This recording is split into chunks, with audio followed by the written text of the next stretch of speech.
আমি আমার বাজাদা ক্লাসের জন্য বেরোচ্ছিলাম, যেটা নাকি 2:30 থেকে। তো আজকে সানডে, আমার বাড়ি থেকে আমার ক্লাসে পৌঁছাতে মোটামুটি 20 থেকে 25 মিনিট লাগে, যেহেতু রাস্তা ফাঁকা।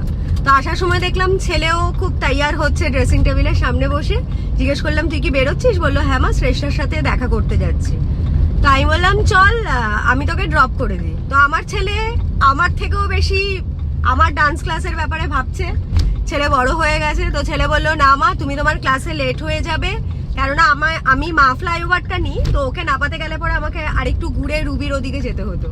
তো প্রয়াস বলল না, তোমার ক্লাসে দেরি হয়ে যাবে, তুমি বেরিয়ে যাও, I can manage my own বলে। তো আমিও যেহেতু মা, আমি বা ওকে ছাড়ি কেন? তা আমি ওকে বললাম যে না, আমার দেরি হবে, ম্যাক্সিমাম হয়তো 5-10 মিনিট দেরি হবে, যার পানিশমেন্ট নাকি আমাকে 10টা স্কোয়াট মারতে হয়, 10টা বা 20টা 30টা হোয়াট এভার, টাইমের ওপর ডিপেন্ড করে। তাই বললাম আমি 20টা স্কোয়াট মারবো, নট অ্যান ইস্যু, ক্লাসে 10 মিনিট দেরি হবে, বাট আমার রেসপন্সিবিলিটিটা মা হিসেবে বা আমার ভালোবাসা, আমার খুব অস্বস্তি লাগবে যে আমার ছেলে আবার ওই রুবি থেকে অতটা হেঁটে যাবে, আর আমি গাড়ি করে জাস্ট আমার ক্লাস ঠিক করার জন্য বেরিয়ে যাব। উইচ মা তো ভালো লাগে না, এই ছোট ছোট জিনিসগুলো, ভালোবাসাগুলো অনেক ম্যাটার করে। তো আমি গাড়িটা ঘুরিয়ে ছেলেকে নামালাম ওর ডেস্টিনেশনে, যেখানে শ্রেষ্ঠার সাথে দেখা করার কথা।